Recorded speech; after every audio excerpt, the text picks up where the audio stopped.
Akkam jirtu kabajamoota fi jaalatamtoota hordoftoota biiftuu Oroo bakkuma jirtanitti nageenyi keenya kan kabajaatiif kan jaalalaa isin haa ga'u isin hin jenne itti aansuudhaan oduu sa'aa kana qabannee dhiyaannee jirra.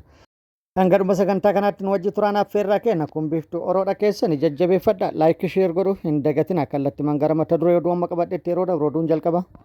Muummichi ministeera Itoophiyaa kabaja ayyaana waggaa 90ffaa humna qilleensa Itoophiyaa irratti haasaa taasiseen bara 2030tti humni qilleensa Itoophiyaa dachaa lamaan dabala jedhee jira. Muummichi ministeera Itoophiyaa Abiy Ahmad ergaa dabarseen waa'ee nageenyaa dhiisee yeroo hunda waa'ee waraanaa faarsa.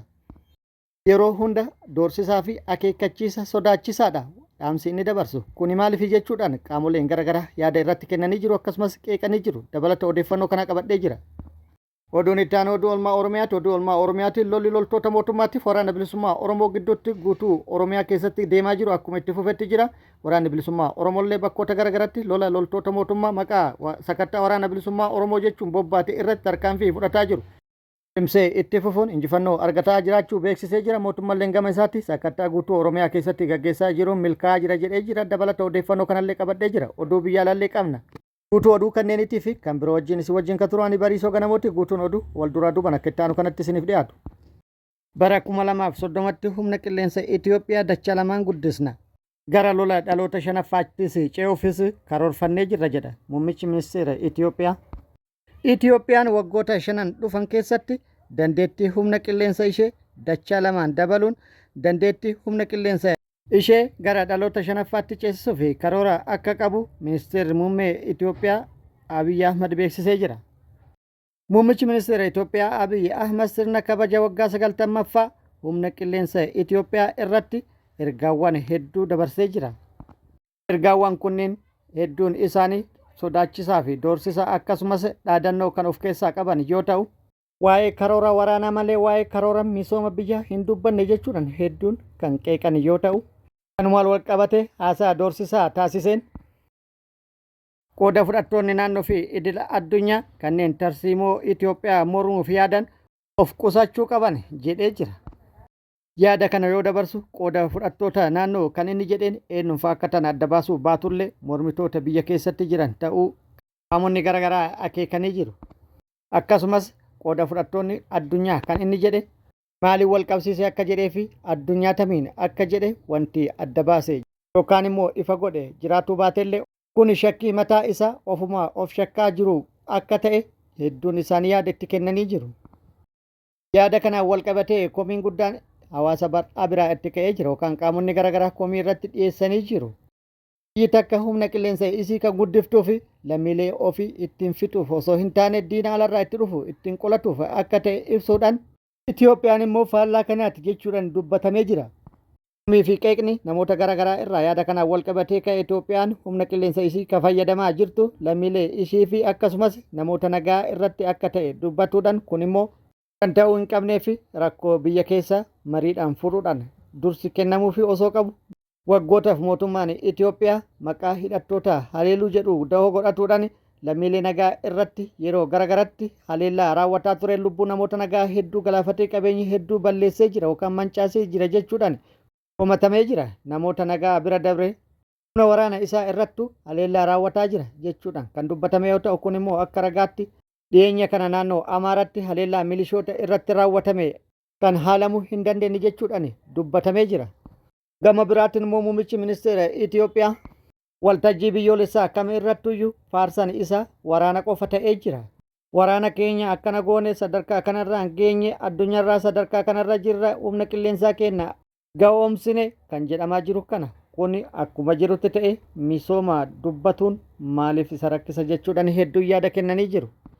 Faallaa kana biyyattiin kan barbaaddu nagayaa fi hiyyummaa keessaa ba'uudha garuu kan deemaa jiru. Faallaa kanaati nageenyi biyyattiirraa fagaatee jira. Biyyi nageenya hin qabne yoom duroomti yoom immoo hiyyummaa keessaa baatti akkam gootee lola dhaloota shanaffaatti ceeti jechuudhaan bal'inaan miidiyaa hawaasaa kana irratti yaadni itti kennamee jira. Waa'ee waraanaa haasa'uu irra nagayaaf dursa kennuudhaan biyyattii keessatti mariidhaan rakkoo furi jedhanii jiru. Oduu oolmaa Oromiyaatti lolli loltoota mootummaatii fi waraana bilisummaa Oromoo gidduutti Oromiyaa zoonilee garaagaraa keessatti gaggeeffamaa jiru akkuma itti fufetti jira. Waraanni bilisummaa Oromoo Oromiyaa bakkoota garaagaraatti waraana mootummaa maqaa ooppireeshiniitiin bobba'e irratti haxxee hidhuudhaan bakkoota garaagaraatti haleellaa irratti raawwataa jiraachuu beeksisee jira. Har'as barraaqan bakkoota garaagaraatti haleellaa humnoota mootummaa maqaa ooppireeshinii sakattaa waraana bilisummaa Oromoo jedhuun bobbaate irratti haleellaa raawwatuun miidhaa guddaa dhaqqabsiisuun injifannoo argadhe jedhee jira. Haaluma kanaan har'a amajjii 27/2025 barraaqan waraanni bilisummaa Oromoo zoonii giddugala Oromiyaa lixa shaggar bosona Cillimoo naannawa Gaalessaa jedhamu iddoo addaa Ashawaa jedhamutti haleellaa humnoota mootummaa irratti haxxee hidhuun raawwateen miidhaa guddaa dhaqqabsiisuu odeeffannoon nu gahee jira. Humnoota mootummaa maqaa sakattaa waraana bilisummaa Oromoo jedhuun bobbaate miidhaa garaagaraa hawaasa irratti raawwataa turte jedhee irratti tarkaanfii fudhateen loltoota mootummaa lama battalumatti addunyaa kanarraa yoo godaansisu hedduu immoo madeessuun kan hafte immoo bittinneessuun of duuba akka deebise waraanni bilisummaa Oromoo beeksisee jira. Akkasumas waraanni bilisummaa Oromoo zoonii lixa Oromiyaa aanaalee garaagaraa keessatti guyyaa kaleessaa loltoota mootummaa waliin lola gaggeessuu fi lola gaggeessaa ture irratti injifannoo argatu beeksisee jira. Aanaa Beegii fi aanaa Anfillootti loltoota mootummaa waliin gaggeessaa ture irratti loltoota mootummaa hedduu hojiin ala taasisuun miidhaa irratti dhaqqabsiisu meeshaalee waraanallee irraa hiikkatuun injifannoo irratti argadhe jedhee jira. Haaluma kanaan guyyaa kaleessaa jechuun amajjii 26/2026 aanaa Eebantuu bulchiinsa magaalaa Geelloo jedhamtutti itti seenuun haleellaa mooraa waraana mootummaa achitti argamu irratti raawwateen miidhaa dhaqqabsiisa jedhee jira. Haleellaa raawwateen loltoota mootummaa yeroo dheeraaf dararaa guddaa uummata irratti dhaqqabsiisaa turan jedhee irratti tarkaanfii fudhateen hedduu addunyaa kanarraa godaansee hedduu madeessuun kanaafan immoo mooricha keessa yaasuun moorichas yeroodhaaf to'atu odeeffannoon gama sirraa baatee ibsitee jirti.